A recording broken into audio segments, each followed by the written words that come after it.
में आगे इन्होंने, मुझे तो यकीन है वो एबीपी वाले ही थे जो आके यहाँ पत्थर फेंक रहे थे। खराब हो जाए। हट जाओ। पुष्कर धामी मुर्दाबाद, मुर्दाबाद, मुर्दाबाद। धामी सरकार मुर्दाबाद, मुर्दाबाद। हम चाहते हैं कि मौत की सजा मिले। सिंदूर मेरे 12 बताना चाह रही मैं, सिंदूर किसी का यूज नहीं करती। घर बहने भी तभी भी नहीं। हम किसी को नवरात्रि का व्रत रखते हैं, कन्याओं को पुजवाते हैं, सुहागन को पुजवाते हैं, फिर हम सिंदूर देते हैं। मोदी जी को बोलना है सिंदूर मत दें। आज 2 साल 8 महीने के बाद एक ऐसे केस पर आज हम यहाँ पे खड़े हैं और उसके हम यहाँ पे साक्षी बनने वाले हैं कि जिस घटना ने पूरे प्रदेश को ही नहीं अभी तो पूरे देश को हिला के रख दिया था और वो इस प्रकार का जघन्य अपराध इस देवभूमि में हुआ है। लेकिन मैंने आपसे पूछा ही नहीं कि क्या होना चाहिए, मैंने सिर्फ आपका नाम पूछा। आपका नाम क्या है? विक्रम सिंह रावत जी। आप बीजेपी के सदस्य हैं? कहा था कि हमारी बेटी को न्याय मिले। आपकी बेटियां हैं? बेटियां हैं हमारी बेटी। हम तो कहा था कि हमारे, मैं सोचता हूँ कि जज अंदर करने के फैसला अगर हो रखा है तो उसको डिक्लेयर करने में क्या दिक्कत आ रही है। सुना है कि महेंद्र भट्ट जी आ रहे हैं। क्या महेंद्र भट्ट जी जज से बड़े जज हैं? या जो जज ने फैसला को ओपन करने जा रही है उसमें कुछ दशमलव के रूप में तो नहीं आ रही है, जैसे गणित की भाषा में पॉइंट होता है ना दशमलव, कि उसको कुछ शब्द नहीं है। अगर माँ बाप का सहारा बनेगी, उनको सहारा देगी, उनके लिए आर्थिक उनकी मजबूत करेगी और नौकरी करना कोई गलत बात नहीं है। वो जॉब करने की, क्या लड़कियों को आज एक नारी को स्वतंत्र रूप से चलने का अधिकार नहीं है और उसको दोयम नजर से देखा जाता है।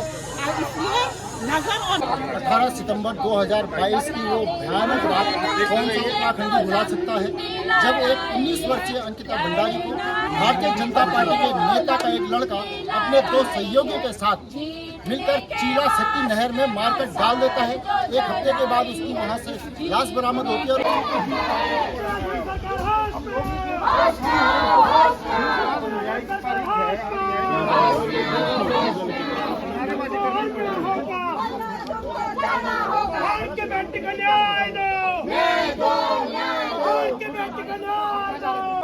बीएसपी कौन है?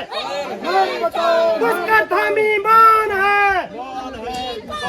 पुष्कर धामी मान है। वीआईपी कौन है? पुष्कर धामी मान है। वीआईपी कौन है? पुष्कर धामी मुद्दा खाना।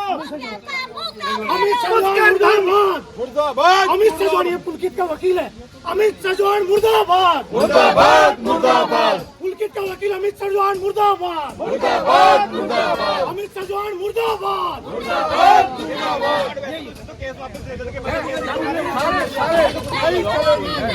गुंडागर्दी नहीं चलेगी, नहीं चलेगी, नहीं चलेगी। मुर्दाबाद, मुर्दाबाद, मुर्दाबाद,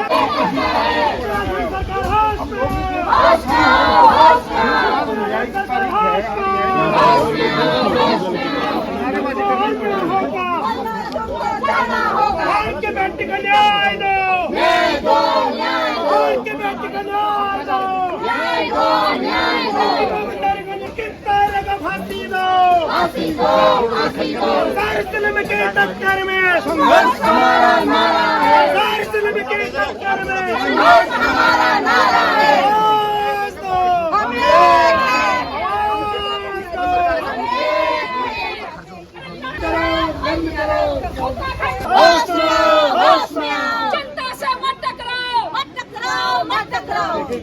भाई न्यायपालिका अंदर है, पब्लिक बाहर है, पब्लिक को कोई मतलब नहीं है, लेकिन न्यायपालिका तो निष्पक्ष हो ही रहा है। इतनी बैरिकेडिंग, इतनी सुरक्षा करने का क्या मतलब? कर रहे हैं पब्लिक तो कुछ भी परेशान नहीं कर रही है। अपना डर लग रहा है ना, अपना डर लग रहा है, तभी तो पब्लिक को परेशान कर रहा है। अपने बचाव के लिए अधिकारी का जो है पुलिस डिपार्टमेंट के साथ होगा। लेकिन सारे लोग सबसे बड़ी बात यह है हैं। अभी तक आज इसका फैसला जो है, हमें फिर उम्मीद है न्यायालय इसका बिल्कुल होगा फैसला देगा। और लेकिन न्यायालय को धन्यवाद देंगे। 2 सालों में 2 साल 8 न्यायपालिका में कोई शक नहीं है, न्यायपालिका तो संविधान के अंतर्गत बहुत बढ़िया चल रही है कि नहीं। लेकिन यह है कि इसे छावनी में बदलने का भाई कोई डकैती बॉडी को बुरा दिया गया। थोड़ा इधर हो जाइए दीदी इतना बड़ा वो करने वाली होगी। आवाज दो, आवाज दो, उत्तराखंड मुख्यमंत्री होश में आओ, होश में आओ, होश में आओ। अपराधियों को संसद देना बंद करो, बंद करो, बंद करो। उत्तराखंड मुख्यमंत्री अपराधियों को संसद देना बंद करो, बंद करो, बंद करो। आवाज दो, अंकिता भट्टाचार्य को न्याय, तटी को न्याय दो, न्याय दो, न्याय दो। दामी तेरी तानाशाही नहीं चलेगी, नहीं चलेगी। दामी तेरी तानाशाही नहीं चलेगी, नहीं चलेगी। अभी तो लड़ाई है, आगे और लड़ाई है। अभी तो लड़ाई है, आगे और लड़ाई है। उत्तराखंड की बेटी को न्याय दो, न्याय दो, न्याय दो। उत्तराखंड बेटी को न्याय दो। 18 सितंबर 2022 की वो भयानक रात कौन सा उत्तराखंडी भुला सकता है, जब एक 19 वर्षीय अंकिता भंडारी को भारतीय जनता पार्टी के नेता का एक लड़का अपने 2 सहयोगियों के साथ मिलकर चीला शक्ति नहर में मारकर डाल देता है। एक हफ्ते के बाद उसकी वहां से लाश बरामद होती है और उसके बाद तथाकथित कई सारी चीजें यहाँ पर चलती हैं, क्योंकि एक बहुत ही प्रभावशाली और विशिष्ट व्यक्ति जो कि सत्ता की नजदीकों में था, राज्य मंत्री का दर्जा उस समय उसे प्राप्त था, वह इस केस में अपने लड़के के कारण इन्वॉल्व होता है। और उसके बाद ऋषिकेश थाने का मंजर सबने देखा। इस केस के जजमेंट पर अपनी नजरें उठाए हुए हैं, भावुक होकर इस तरफ देख रहा है। ऐसे में उत्तराखंड सरकार ने यहाँ पर जो भी व्यवस्था आप देख रहे होंगे, बैरिकेड आप पीछे देख सकते हैं कि किस तरह से यहाँ पे पुलिस प्रशासन द्वारा सिर्फ प्रदर्शनकारियों को ही नहीं बल्कि यहाँ की आम जनता को रोकने के लिए भी सड़कों पर बहुत जगह पर बैरिकेड लगाए हैं। और ये साबित करने की कोशिश की जा रही है कि एक नेता का लड़का किस तरह से आज कोर्ट में पेश होगा, इसके लिए चाहे तो पब्लिक को परेशान कर सकते हैं। धामी सरकार के ऊपर लगातार तानाशाही के आरोप और जगह भी लगते रहते हैं। और ये एक ऐसा सेंसिटिव कल परसों एक उनका वीडियो वायरल हुआ था जिसमें कह रही थी कि महिला सम्मान के ऊपर उन्होंने कोई बात की।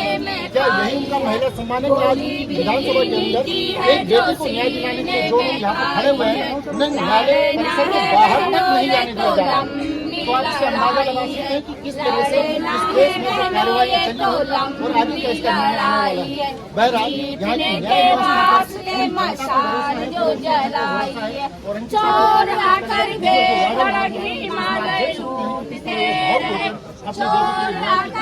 न्यायपालिका अगर अपना काम कर भी रही है तो सरकार किस तरह से इस मुद्दे को संवेदनशील होकर देख रही है, या फिर जनता के ऊपर एक तरह से इस मुद्दे को केवल प्रेशर डालने के लिए किया जा रहा है, ताकि जनता को एहसास हो कि किसी नेता का लड़का, किसी बड़े जो अधिकारी हैं उनका लड़का अगर कोई गलत काम करता है तो हम चाहे पब्लिक के ऊपर पुलिस बल का प्रयोग करें, लेकिन उसको पूरी सुरक्षा दी जाएगी। और जिस तरह से आप यहाँ पे एक बार दोबारा मैं चाहूँगा पुलिस फोर्स को दिखाएं, जैसे बैरिकेड ये लगे हैं, ये यहीं पर नहीं पूरे कोटद्वार में जगह जगह ये बैरिकेड लगाए गए हैं, ताकि आम समय के बाद अंकिता भंडारी के ऊपर न्यायालय द्वारा जो भी यहाँ पे जो निर्णय दिया जाएगा वो निकलने वाला है। उसके बाद आगे की बात को कंटिन्यू जारी रहेगा। अंकिता भंडारी शब्द नहीं है। अगर एक माँ बाप का सहारा बनेगी, उनको सहारा देगी, उनके लिए आर्थिकी उनकी मजबूत करेगी। और नौकरी करना कोई गलत बात नहीं है, वो जॉब करनी थी। क्या लड़कियों को आज एक नारी को स्वतंत्र रूप से चलने का अधिकार नहीं है? और क्यों उसको दोयम नजर से देखा जाता है? इसलिए नजर और नजरिए में बहुत अंतर होता है। अगर हम अपनी माँ बहनों के प्रति अपनी नजर बदलेंगे तो निश्चित तौर पर मैं कहती हूँ कि महिलाएं कहीं किसी से कोई कम नहीं है। और ये जो आज सिमलतोड़ कोर्ट परिसर को छावनी में तब्दील कर दिया, एक आम नागरिक भी आर पार नहीं जा पा रहा है, सोशल मीडिया एक्टिविस्ट नहीं जा पा रहे हैं, पत्रकार डिजिटल मीडिया पत्रकार नहीं जा पा रहा है, यहाँ तक कि वकीलों तक को रोका जा रहा है। क्या मानते हैं ये सब होना चाहिए? इसीलिए तो कह रही हूँ, अगर ऐसी चाक चौबंद उत्तराखंड सरकार जो असामाजिक तत्व जो हमारे इस उत्तराखंड राज्य में ऐसे घृणित अपराध कर रहे हैं, उस समय उनके लिए ऐसे चाक चौबंद करती तो आज ऐसी विषम परिस्थितियां हमको नहीं देखनी पड़ती। आज देखिए आपने कैसी कैसी घटित घटनाएं, बहुत हृदय को गर्वित करने वाली घटनाएं यहाँ पे हो रही है। अगर इसके लिए पहले से ही सरकार ऐसे चाक चौबंद उस समय करती बिल्कुल, तो आज ऐसे इसके लिए एक अपराधी को बचाने के लिए इतना बड़ा चाक चौबंद शायद एक सवाल एक काम अगर कोई भी करता है तो किसी को बख्शा नहीं जाएगा, चाहे वो राज्य मंत्री का बेटा है, चाहे किसी नेता का बेटा है, चाहे कोई भी हो। इसका मतलब तुम बड़े पद पे हो तो किसी भी माँ बहन, किसी की बेटी की कोई इज्जत नहीं है, चाहे वो कोई भी है, कोई गरीब की कोई इज्जत नहीं है। और इस तरीके से ऐसे तुम किसी के साथ गरीब को दबाने का प्रयास करोगे, गलत बात। या ऐसे उनको अगर बचाने के लिए इस तरीके से चाक चौबंद किया गया है तो हम इसका पुरजोर विरोध करते हैं, बहुत ही निंदा करते हैं, क्योंकि लोगों को आना जाना पड़ता है, लोग हैं किसी को हॉस्पिटलाइज करना, लेकिन इस प्रकार से उत्तराखंड सरकार शासन और प्रशासन के माध्यम से जो इस तरीके से किया जा रहा है, हम बिल्कुल वो नहीं है। हम चाहते हैं कि अंकिता को न्याय मिले, उत्तराखंड की बेटी को न्याय मिले। ठीक है, तो 200 मीटर ठीक है, पर वहाँ से अगर कोई आ रहा है, हम कोर्ट के अंदर नहीं जाएंगे। यहाँ सर बैठे हैं, अकरम सर है, बोगड़ा जी है, एक किसका आदेश में ये बंद है तो हम उनसे बात करें सर। कोई रिटर्न का नेता है और आरएसएस की पैठ है, ये पागलपन जिस तरह का कर रहे हैं, ये शहर को कल रात को मैं, राम कंडवाल जी, लखेड़ा जी और भंडारी जी देख रहे थे, आधे आधे हाथ का इन्होंने गड्ढा किया हुआ है। ये किसके आदेश में? ये शहर के नागरिक परेशान होने के लिए शहर टैक्स देता है, ये टैक्स पेयर से, ये पुलिस वालों साहब की वर्दी है, ये गाड़ियां घूम रही है, सुबह से हमने चाय भी नहीं पी है, इनके लिए खाना आएगा, ये लोगों का टैक्स है, ये टैक्स से जो हैरेसमेंट है। एक सिंपल हम चाह रहे हैं कि इस पहाड़ की बेटी को न्याय मिले, उसमें जैसे सोनी जी और वीरेंद्र जी की लड़की है, हम सबकी बेटी है, अंकिता हमारी बेटी है, हम इसलिए लड़ रहे हैं। बहुत दिन अंकिता के माँ बाप कोर्ट में नहीं आते थे, और यहाँ रंजना जी हैं, शोभा जी हैं, इनके नेतृत्व में महिलाएं आती थी। क्यों आती थी? क्योंकि ये सहानुभूति है, सबके घर में बेटियां हैं, अधिकारियों के भी। तो हम आपसे यही कहना चाह रहे हैं, सर बोल बात कर लो कि आदेश किसका है। हाँ सर, एसडीएम सर कि कोर्ट 200 मीटर है तो जो कोई जाएगा नहीं, पर वहाँ से किसी को इधर आना है। हम यहाँ के नागरिक हैं, इट्स टैक्स पेयर सिटीजन। ये रिटायर्ड टीचर है, अभी जैसा हेरेसमेंट हुआ पुलिस द्वारा, क्या हेरेसमेंट हुआ? यहाँ से जाने नहीं दिया गाड़ी लेके, सीधा नहीं जाने, छोटे बच्चे हैं, एक टॉडलर बच्चे को यहाँ पकड़ के फिर वापस जाना पड़ा। परेशानी होनी चाहिए, ये हेरेसमेंट मैडम, इधर आम पब्लिक परेशानी होनी चाहिए। और तो कोई पता हम लोग ऐसा कर नहीं रहे, कोई बीमार है, कोई कई लोगों के घर भी हैं उधर। फांसी दो, फांसी दो, फांसी दो, अनुवाद के बदले फांसी दो, फांसी दो, फांसी दो, अनुवाद के बदले फांसी दो, फांसी दो, फांसी दो, ABIP को फांसी दो। जिंदाबाद, जिंदाबाद, जिंदाबाद, इनकलाब जिंदाबाद, जिंदाबाद। इसके साथ काम नहीं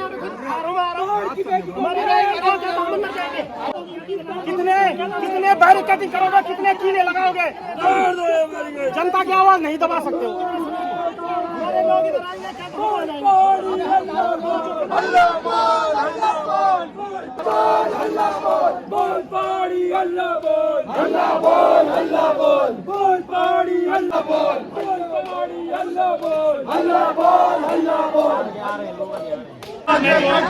उसका 6 महीने के अंदर स्पेशल उसका फैसला आ गया।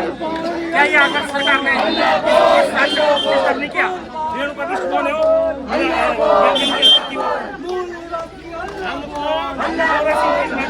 कठोर सजा इनकी अग्रिम अदालत तो सभी इनको नहीं मिलनी चाहिए। क्या इनको पैरोल जेल फांसी, ओनली फॉर फांसी, जब तक प्राण न जाए तब तक फांसी पर लटका दिया जाए। जज का ये फैसला होना चाहिए, जज का ये फैसला होना चाहिए। जब तक इनके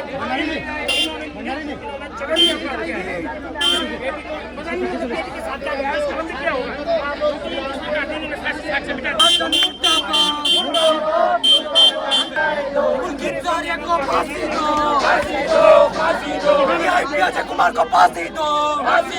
जो तगड़े आवाज हैं चेक मास्टर जी जो कि मेरा चुनाव लड़ ऋषिकेश बैठता हूँ, बात कर। मैं सोचता हूँ कि जज अंदर चले गए, फैसला अगर हो रखा है तो उसको डिक्लेयर करने में क्या दिक्कत आ रही है? सुना है कि महेंद्र भट्ट जी आ रहे हैं। क्या महेंद्र भट्ट जी जज से बड़े जज हैं? क्या जो जज ने फैसला को ओपन करने जा रही है उसमें कुछ दशमलव के रूप में तो नहीं आ रही है? जैसे गणित की भाषा में पॉइंट होता है ना, दशमलव, कि उसको कुछ बदलने के चक्कर में तो नहीं आ रहे महेंद्र भट्ट। उनका काम क्या है? उनके बीजेपी के लोग कहाँ हैं? बेटी तो सबकी है, ये बिना बेटी के हैं, वो ये बिना माँ के हैं। जिसको दर्द अंतरात्मा बोलती है भैया, वो महेंद्र भट्ट मुझे लगता है उस वीआईपी को छिपाने के लिए रेणु बिष्ट के जो कार्य किए हुए हैं, जो कुकृत्य किए हुए हैं, मैं सोचता हूँ इनको छिपाने के लिए, बदलाने के लिए शायद आ रहे हैं। इनका तो चाल चरित्र और चेहरा ही ऐसा है। और मैं सोचता हूँ मेरी बेटी के साथ अगर न्याय नहीं होगा, धिक्कार, हमें इस धरती पे जीवित रहना धिक्कार हमारे लिए। और जिस तरह से यहाँ की पुलिस ने क्रूरता की, बल्कि मैं तो सोचता कि अगर पुलिस ही नहीं है, ये जो वीआईपी जो बजाया जा रहा है उसके रखे हुए पुलिस वाले हैं, क्योंकि मुझे लग रही है असली से इन पुलिस वालों के तो अगर जो रिजर्वेशन के उनके जाति प्रमाण पत्र की भी जांच होनी चाहिए और इनके अस्थायी निवास की भी जांच होनी चाहिए। क्योंकि कोर्ट द्वारा ऋषिकेश में मैंने अच्छा मानना ग्रहण किया है कि 80% फ्रॉड जाति प्रमाण पत्र अस्थायी निवास बने हुए हैं। आप बताइए आप कहाँ के?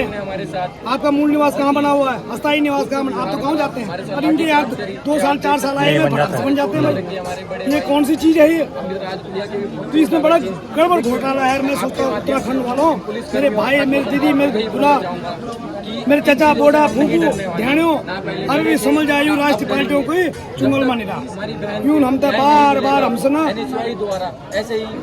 हमारे लुत्फ खेची चने यूँ हम तो चौबटा मारा खेला, हम नहीं ना उछा ना उना उछा, हम तक ही नहीं छा। अभी भी एकजुट एक मुठ हो जा। और आज मेरी अंकिता साथी हूँ, बात में क्या शायद मैं सोचता हूँ कि क्या कर रही है। मैं सोचता कि मुझे तो जैसे मेरे व्यक्ति को भगवान मुझे अगर मृत्यु दे दे आज, तो इससे बड़ी अच्छी मृत्यु मेरी कभी जिंदगी में नहीं हुई, अंतिम सांस में भी नहीं हुई, अगर सही फैसला नहीं आता। और ये शासन और प्रशासन को देखना है। मैं सोचता हूँ कि शासन तो इसमें इंटरफेयर ही कर रही होगी, भले वो बीजेपी के अगर अच्छा फैसला आता है तो महेंद्र भटिया प्रेस कॉन्फ्रेंस करेगा, ध्यान में रखिएगा। बीजेपी को प्रचार प्रसार करेगा, देखो हमने ऐसा कराया, और नहीं कराएगा। अभी तक क्या बोल रहे थे कि कानून के दायरे में सरकार क्या करेगी इसमें, तो क्यों आ रहे झकमराने आ रहे हैं यहाँ प्रेस कॉन्फ्रेंस करने के लिए? अगर कोर्ट ने सब कुछ करना, मैं सोचता हूँ इनकी एंट्री कोर्ट में क्या कोर्ट द्वार में भी नहीं होनी चाहिए। ये फैसले को कुछ पलटना चाहते हैं, इसीलिए लेट कर रहे हैं हम। फैसला कब कहा जाता नहीं, इंतजार महेंद्र भट्ट का हो रहा है। महेंद्र भट्ट जी, आपके वक्तव्य हमें अच्छी तरह याद है। कब विधानसभा में क्या बोला आपने, कब महिलाओं के लिए क्या बोला आपने पत्थरों से, हम सब जानते हैं, मोदी जी को भी जानते हैं। और इनके चाल चरित्र चेहरा को मैं तो उत्तराखंड की जनता शिक्षा मांग रही है, रोजगार मांग रहे हैं, शिक्षा मांग रही है, न कि मांग का सिंदूर। ये दे रहे मांग का सिंदूर, मांग का सिंदूर तो हमें, हमारी बहनों के लिए हमारी जवाई हैं जो मांग का सिंदूर देंगे। बीजेपी वाले मांग का सिंदूर देने आ रहे हैं। अरे वो जसोदा बहन को दो मांग का सिंदूर। मोदी जी जो बिना सिंदूर के इतने साल रहे, मैं सोचता इस सरकार से तो उम्मीद ही नहीं है। और ये भी जो मुझे सुनने हैं ये भी सुन ले, मैं किसी पार्टी को नहीं हूँ, मैं बीजेपी का ना कांग्रेस का। कहीं बीजेपी वाले ऐसा ना सोचने की बुराई इसलिए कर रहा है कि कांग्रेस का है, कांग्रेस सोच ले कि बीजेपी का। मैं किसी पार्टी का व्यक्ति नहीं हूँ, मैं उत्तराखंडी हूँ, पहाड़ी और पहाड़ की पीड़ा पहाड़ी के हृदय में नहीं होगी, किसके हो। धन्यवाद। आप थे हमारे साथ मास्टर जी, जो कि ऋषिकेश नगर निगम के महापौर के प्रत्याशी थे। आज 2 साल 8 महीने के बाद एक ऐसे केस पर आज हम यहाँ पे खड़े हैं और उसके हम यहाँ पे साक्षी बनने वाले हैं कि जिस घटना ने पूरे प्रदेश को ही नहीं अभी तो पूरे देश को हिला के रख दिया था। और वो इस प्रकार का जघन्य अपराध इस देवभूमि में हुआ है, कि उसकी पीड़ा प्रत्येक घर तक पहुंची है और उसकी परिणति के आज इस उत्तराखंड के प्रत्येक घर में उसकी पीड़ा को समझा जाता है और उस पीड़ा के माध्यम से कहीं न कहीं आज लोग हम यहाँ पे साक्षी हैं उसके। और मेरा अपनी न्यायपालिका पर पूर्ण विश्वास है कि कहीं ना कहीं ये जो आपका जजमेंट, जो आदेश आएगा वो उस पीड़िता की तरफ आएगा, ऐसा मैं मानता हूँ। क्योंकि हम उस संविधान के दायरे के अंतर्गत आते हैं जहाँ पे साक्ष्यों के माध्यम से इस घटना का विवेचन होगी और इसके जजमेंट को लाया जाएगा। मैं एक बात और कहना चाहता हूँ कि इन घटनाओं की पुनरावृत्ति न हो, इसके लिए सरकारों को आगे बढ़कर काम करना होगा। हम एक तरफ कहते हैं कि महिला सशक्तिकरण के लिए हमने अभूतपूर्व काम किए हैं, लेकिन दूसरी तरफ हम देखते हैं कि वर्तमान परिप्रेक्ष्य में इस सोशल मीडिया ने और इस सोशल जगत ने हमें इस तिरस्कार की भावनाओं की ओर ले जाने का काम किया कि कहीं न कहीं हमारे सामाजिक ताने को और तो हमारी पहाड़ियत है उसको तोड़ने का काम किया। और ये जब हम इस देखते हैं तो कहीं न कहीं हमें बड़ी वेदना होती है कि पहाड़ी समाज जो देवभूमि से आता है और अपने देवताओं को मानने वाला कहीं न कहीं आज इस परिणति में पड़ा हुआ है, जिसके कारण आज हम ये हमारे ताने बाने को छिन्न भिन्न करने का जो प्रयास वर्तमान परिप्रेक्ष्य में किया जा रहा है वो बड़ी पीड़ादायक है और बड़ा कष्ट पहुंचाती है। हमें कष्ट इस प्रकार के भी होता है कि वर्तमान में जिस प्रकार का छद्म आवरण शासन प्रशासन के द्वारा भी अपनाया जाता है। आप एक तरफ कहते हैं कि हम सिंदूर बांटने का काम करेंगे, दूसरी तरफ आप किसी का सिंदूर को छीनने का काम कर रहे हैं, तो कहीं न कहीं इस विषय पे भी आपको सोचना होगा। हमें यह भी सोचना होगा कि हम आगे बढ़कर किस प्रकार एक स्वस्थ समाज, एक उत्तराखंड के स्वस्थ समाज को आगे बढ़ाने का काम करें। इसके लिए सबको संगठित होना होगा, क्योंकि वर्तमान की जो भी पार्टियां हैं ये केवल और केवल राजनीतिक रोटियां सेकने का काम करते हैं। चाहे जितने भी इस उत्तराखंड की सरकारें आई हैं, ये जो भी नुमाइंदे इनके हैं, आज ये क्यों नहीं यहाँ पे हैं? इनको यहाँ पे दिखाई नहीं दे रहे। यहाँ पे इनके बड़े बड़े नेता आज यहाँ पे कोई दिखाई नहीं दे रहे। क्या कारण है? आज पूर्व सैनिक आपके सामने, अध्यक्ष पूर्व सैनिक संघर्ष समिति कोरदार आपके सामने खड़ा है और इसलिए खड़ा है कि कहीं न कहीं मेरी बेटी कल सुरक्षित हो रहे। आज इसने अपना बलिदान दिया इस देश के लिए, इस उत्तराखंड के लिए, तो कल ये इस घटना की पुनरावृत्ति न हो, इसलिए हम आज यहाँ पे खड़े हैं। मैं आपके माध्यम से कहना चाहता हूँ कि इस जो भी अभी जजमेंट आएगा, इस जजमेंट के बाद जो भी व्यवस्थाएं बनेगी और आने वाले दिनों में किस प्रकार महिलाओं के सशक्तिकरण के लिए काम होगा, क्या इस पर भी सरकार सोचने का विषय है? और क्यों आज वो जो नेता जो इनके पीछे खड़े नामबंद होते दिखाई देते थे, आज कहाँ पे हैं? वो क्यों नहीं यहाँ पे आए हैं? उनको भी कहीं न कहीं यहाँ पे आने की आवश्यकता थी। एक अपने समाज के पथ प्रदर्शक और मार्गदर्शक होने के नाते कहीं नेतृत्व की आवश्यकता यहाँ पे थी, लेकिन आज आप देखते हैं कि यहाँ पे चंद एक लोगों के एक जमाने के माध्यम से हम आक्रोश यहाँ पे उत्पन्न कर रहे हैं, जबकि वर्तमान व्यवस्था ऐसी चाक चौबंद कर दी गई है, कहीं न कहीं ये प्रश्न चिन्ह खड़ा करती है। मैं कहना नहीं चाहता किस चीज में प्रश्न चिन्ह खड़ा करती है, आप समझदार हैं। वो प्रश्न चिन्ह ये खड़ा करती है कि ये व्यवस्थाएं इसलिए की गई है कि हम सामान्य जनमानस इन भावनाओं से उद्दोलित होकर कुछ ऐसा न कर बैठे जिसके माध्यम से आने वाली पीढ़ियां उनको याद करें। और हम चाहते हैं कि आज ये दिन है, यहाँ पे हमें पूरे कोरदार को यहाँ पे होना चाहिए था एक लड़की के अपनी भावनाओं को लेते हुए, लेकिन वर्तमान में जब हम यहाँ पे देखते हैं तो कहीं न कहीं एक वेदना भी होती है कि हम कितने सहिष्णु और कितने हम संवेदनशील अपनी महिला शक्ति के माध्यम से यहाँ पे हैं। हमें कहीं न कहीं ये सोचने का विषय है।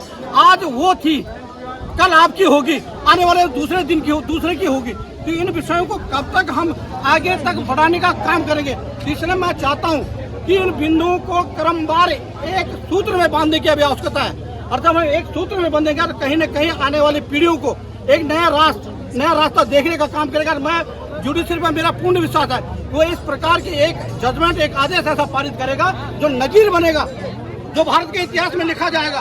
ऐसी मैं अपने मेरे जो मन के उद्गार है, मेरे कहने के यहाँ पे मतलब है कि ऐसे मेरे उद्गार यहाँ पे आ रहे हैं कि कहीं न कहीं इस प्रकार का एक आपका आदेश यहाँ पे पारित होगा कि कहीं न कहीं वो नजीर बनेगा। और आने वाले दिनों में ऐसे जो कल्पित है, जो इस प्रकार के तत्व हैं, उनको एक सीख मिलेगी कि हमें इस काम को नहीं करना है, हमें इस तरफ नहीं जाना है, क्या अच्छा और क्या बुरा है उसको हमें देखना होगा। और मैं धन्यवाद देना चाहता हूँ यहाँ पे सोशल मीडिया का, जितने लोग नहीं है उससे ज्यादा यहाँ पे सोशल मीडिया यहाँ पे पहुंचा हुआ है। प्रत्येक बिंदु और प्रत्येक कण कण का वो यहाँ से अपना प्रचार प्रसार कर रहे हैं, उनको मैं सैल्यूट करता हूँ क्योंकि चौथा स्तंभ है। और मैं आज न्यायपालिका जो हमारे भारत के संविधान की एक नींव है, उसके माध्यम से मैं आप लोगों से कहना चाहता हूँ कि उनको विश्वास रखना चाहिए हमें। और आने वाले कुछ घंटे के बाद हम देखते कि क्या इस पे वो आता है, आगे की रणनीति इस पे निर्धारित की जाएगी। और एक ऐसे आंदोलन की यहाँ पे अब हम यहाँ पे आवश्यकता है जो नए उत्तराखंड को सृजित करने का यहाँ पे मौका है अभी वर्तमान में, क्योंकि वर्तमान में आपने जितने भी राजनीतिक दल हैं उनको परख लिया, तोड़ लिया और उनकी अच्छाई और बुराई को आपने देख लिया। लेकिन वर्तमान में आपने देखा इसके अंदर क्या कमियां है, इसके अंदर क्या बुराई है, इसके अंदर क्या अच्छाई है। इनको लेते हुए कहीं न कहीं हमको एक ऐसे नए आंदोलन की आवश्यकता है जो उत्तराखंड की पहाड़ियत को लेके आगे बढ़े, उत्तराखंड को लेके हिंदी बहनों को लेके इनको उद्दोलित करने के लिए आगे बढ़ाने का काम करती है। तो कहीं न कहीं ऐसे आंदोलन के माध्यम से एक नए रास्ते का सृजन भी किया जाता है। तो मैं धन्यवाद देना चाहता हूँ यहाँ पे अपने मीडिया जगत का, आभारी हूँ आपका कि आप प्रत्येक पल का यहाँ पे जनता तक अपने विचारों को और अपने भावनाओं को पहुँचाने का काम करें। मैं धन्यवाद देता हूँ। जय हिंद, जय भारत, जय उत्तराखंड।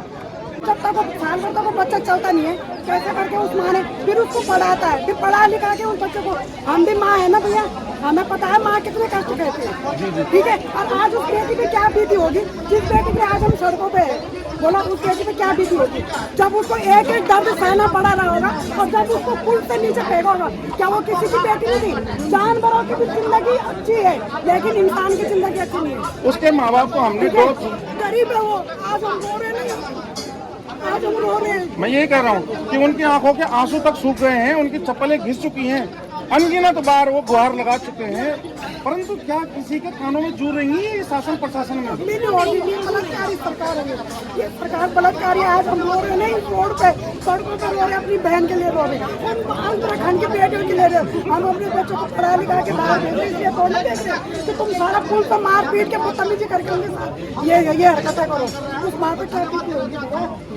कल जब आएंगे और सोशल मीडिया के माध्यम से Facebook, YouTube, Twitter, Instagram, WhatsApp. एक मिनट भैया, चाहे इतने संगठन वालों ने डाला, इतने कांग्रेस वालों ने डाला, क्या किसी बीजेपी वाले ने पोस्ट डाली आज अंकिता के लिए? बोलो डाली? यहीं पर देख लो ना तुम, यहीं पर देखो, क्या उनके घर में बहू बेटियां नहीं है? क्या उनकी बेटियां नहीं जा रही है नौकरी? किसी बीजेपी वाले ने डाली पोस्ट आज? वो भी तो सोशल मीडिया चलाते ना, क्या उनको नहीं था अपनी बेटी के लिए, अपनी बहन के लिए? और वोट मांगने के लिए इसी जनता के सामने आते। एक सवाल, जनता है बेवकूफ, एक सवाल, 5,000 में बिकने वाली है वो औरतें। हम आज इस कोर्ट के औरतों के लिए भी बोल रहे हमारे वार्ड के पार्षद ने पता क्या कर रखा आज, कह रहे तुम्हारे वार्ड में लाइटें लगनी है, कहीं मत जाना। मैसेज पड़ा है मेरे को, यहाँ मैसेज पड़ा है मेरे पास। वो बीजेपी का पार्षद है, अगर कांग्रेस का होता ना तो सारी महिलाओं को लेके, देखिए ये उसको वहाँ जाना था। ये मुद्दा बहन बेटी का है, ये बीजेपी कांग्रेस का तो है। उन्होंने तो क्या रखा, मैंने आपसे क्या बोला भी, मैंने भी आपसे क्या बोला, किसी बीजेपी वाले ने पोस्ट डाल रखी नहीं। अगर ये मुद्दा कांग्रेस बीजेपी का नहीं तो उन्होंने तो कर दिया ना, हमको डालेंगे बोला नेताजी के, अगर वो बहन बेटी के लिए तो बोला, उन्होंने किसी बीजेपी वाले ने पोस्ट डाल रखी है अपनी बहन की न्याय के लिए, तो फिर पॉलिटिक्स उन्होंने यही पर कर दी ना। बता, हम लोग तो लड़ रहे हैं, सुगंधा का होता है। एक बार बताओ खंडूड़ी जी, अभी मैं आपने छोटी सी बात बोल दूं, खंडूड़ी जी जब तक पुल तो बना नहीं था, आप ही ने पोस्ट डाली थी, तब तक शांति से थी। अब जैसे ही पुल बना कि तुम एक महिला की इज्जत नहीं कर रहे हो, एक महिला के साथ तुम ऐसा कर रहे हो, क्या गलत बोल दिया उस महिला को? 3 साल में जब दूसरी गंगा बहती, जब दूसरा भी बाहर कई लोगों की लाशें जाती उस पुल से, तब 3 साल में तुमने वो भी मरम्मत कराई उस पुल की, कोई नया तो नहीं था ना नहीं। एक अब होगा फिर चौड़े, क्योंकि उन्होंने पुल बना दिया। वो तो एक शहीद हुए, पुल का उद्घाटन दोबारा हुआ है और वो भी इस प्रकार हुआ है कि अभी उसमें 3 टाइप की स्लैब, हैवी लोडेड गाड़ी, पहली बार इतिहास में एक ऐसा पुल होगा जिसका उद्घाटन 3 बार हो गया है, पर वो अभी तक सुचारू रूप से चालू नहीं हुआ।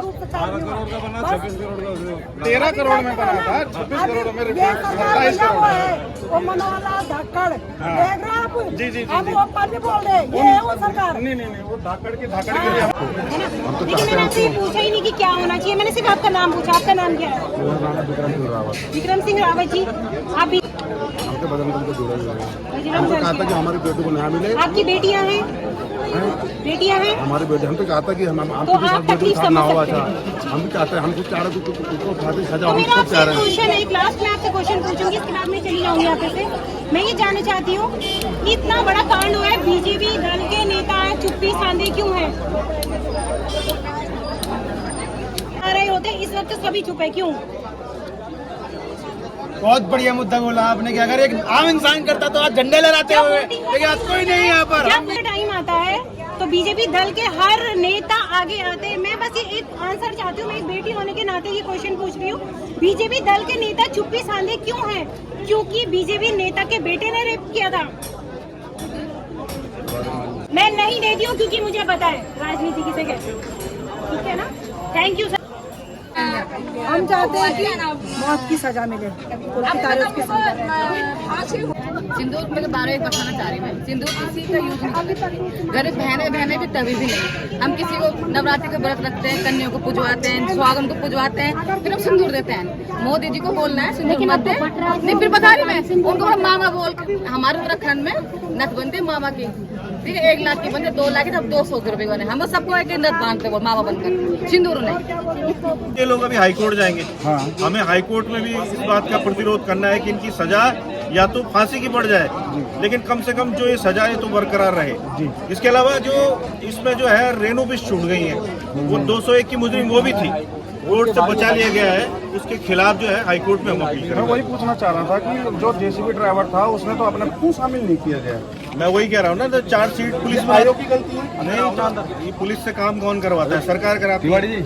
और सरकार अगर मुख्यमंत्री का फोन आ जाएगा, डीजीपी का मुख्यमंत्री का फोन आ जाएगा कि साहब रेनू बिष्ट का नहीं बनाना है आरोपी, तो नहीं बनेंगे भाई। कहाँ बनेंगे फिर? बीजेपी वाले कैसे आरोपी बन जाएंगे? नहीं बनाया तो आरोपी जब बनाया नहीं तो कोर्ट ने कैसी सजा देनी थी? कोर्ट का कोई दोष नहीं है इसमें, तो इसीलिए इसे हमको हाई कोर्ट में चुनौती देंगे इस बात को। इसे कैसे मानेंगे कि मगरमच्छ तो बच गए, मछलियां फंस गई? देखो वीआईपी, हमने तो वीआईपी के नाम का भी ऐलान करा हुआ है। वीआईपी के नाम का हमने ऐलान किया हुआ है। कौन है? अजय कुमार के लिए जब माँ बाप ने बोला था कि उन्हीं का इनपुट आ रहा है, तो अगर धामी जी चाहते हैं, आज बहुत बड़ा ढिंडोरा मैंने सुना कि पीट रहे हैं कि सजा हो गई है, तो आज फिर कर दीजिए ना, उसका ऐलान कर दीजिए कि अजय कुमार की कॉल रिकॉर्ड और लोकेशन की जांच भी हम करवाएंगे, तो हम धामी जी का शुक्रिया अदा करेंगे। मैं एक चीज और ऐड करना चाहूंगा आपकी इसी बात पे कि बनबुलपुरा में 80,000 लोगों की कॉल रिकॉर्ड तो खंगाली जा रही है, पर यहाँ पर एक व्यक्ति की कॉल रिकॉर्ड नहीं खंगाली जा रही, ऐसा क्यों? कॉल रिकॉर्ड तो आशुतोष नेगी की भी खंगाली जा रही है। पिछले दिनों 2 मुकदमे मुझ पे हुए, उसमें आशीष नेगी और मेरे मोबाइल जब्त किए गए हैं। और जब हमने कोर्ट में एप्लीकेशन लगाई कि हमारा मोबाइल दे दो भाई, हमने कौन सा एक्सटॉर्शन किया हुआ है, तो ये बोलते हैं कि फॉरेंसिक जांच हो रही है, चंडीगढ़ लैब भेज दी है। मतलब हमारी तो ये मतलब कॉल रिकॉर्ड निकालेंगे, लोकेशन निकालेंगे, जिसमें कुछ नहीं निकलेगा। अरे जब हमने कुछ किया ही नहीं तो क्या निकाल लोगे आप? कौन सा हमने हत्या कर दी या बलात्कार कर दिया या एक्सटॉर्शन कर दिया? कुछ भी नहीं किया हमने, तो हमारी करवा रहे हैं जांच। तो आप समझ ही रहे हैं कि तो सरकार किस तरह की है ये। तो समय समय पर दिखता रहता है कि पत्रकार लोगों को पुलिस उठा के ले जाती है और उनका फोन जब्त कर लेती है और उन पर विभिन्न धाराएं लगा देती है, परंतु सच्चाई क्या है? क्या वो पत्रकार जो सच्चाई? केवल पत्रकार नहीं है, एक हम क्षेत्रीय दल के नेता हैं, उत्तराखंड क्रांति दल जिसने इस प्रदेश का निर्माण किया है, उस दल के नेताओं पे तुम एक्सटॉर्शन का आरोप लगा रहे हो। तुम्हारी इतनी औकात हो गई तो यूकेडी के नेताओं पे एक्सटॉर्शन का आरोप लगाओगे, वो भी 80,000 रुपए की। 80,000 रुपए का आरोप जो हम पे लगाया गया है कि 80,000 या हो गई, और हम चाहेंगे कि सजा और बढ़ जाए, तो हम तो तैयार हैं, हमें तो हाईकोर्ट जाना ही है। ये दौड़ेंगे, हम इनके पीछे जाएंगे, फिर वहाँ से भी बड़ी सजा करवाने की कोशिश करेंगे। उसके बाद ये सुप्रीम कोर्ट भी जाएंगे, तो हमें तो पूरी लड़ाई अभी लड़नी है। हाई कोर्ट भी जाना है और सुप्रीम कोर्ट भी जाना है। जो साक्ष्य उनके पास उपलब्ध थे उस हिसाब से। लेकिन 60 साल तक आप कभी किसी को गुलाम बनोगे, कभी किसी को गुलाम बनोगे। और जो सत्य काम मैं तुम्हें प्राइवेट बताऊंगा, आप किस्म का आदमी है। जो युवा आवाज उठा रहे थे उनको शराबी तक बुलाने के लिए कतराए नहीं पुलिसकर्मी। तो समझिएगा ये तमाम चीजें क्या दर्शा रही हैं। आज जो हमारी स्थिति है केवल हमें दबाने के लिए, जो आवाज उठाता है वो देशद्रोही हो जाता है। आज का ये परिप्रेक्ष्य है, लेकिन ऐसा सत्य नहीं है। जो आप गलत करेगा उसे कुछ ऐसी सजा देने वाले हैं हम लोग, और हर व्यक्ति अब एक है, पूरा उत्तराखंड एक है। आप यकीन मानेगा, जहाँ जहाँ भी ये देख रहे हैं आप लोग सोशल मीडिया में अपने गांव घर से भी ये पुतला जलाएं और इनको बताएं, धामी सरकार मुर्दाबाद, धामी मुर्दाबाद, मुर्दाबाद, मुर्दाबाद, धामी मुर्दाबाद, मुर्दाबाद, मुर्दाबाद। पेट्रोल नहीं क्या? ये गद्दे पे आग नीचे लग गई। इन्होंने, मुझे तो यकीन है वो एबीपी वाले ही थे जो आके यहाँ पत्थर फेंक रहे थे ताकि ये खराब हो जाए। मुर्दाबाद, हट जाओ। पुष्कर धामी मुर्दाबाद, मुर्दाबाद, मुर्दाबाद। धामी सरकार मुर्दाबाद, मुर्दाबाद, मुर्दाबाद। पुष्कर धामी मुर्दाबाद, मुर्दाबाद। मैं बोल रहा हूँ, हम तैयार हैं। मैं सीधा बोल रहा हूँ।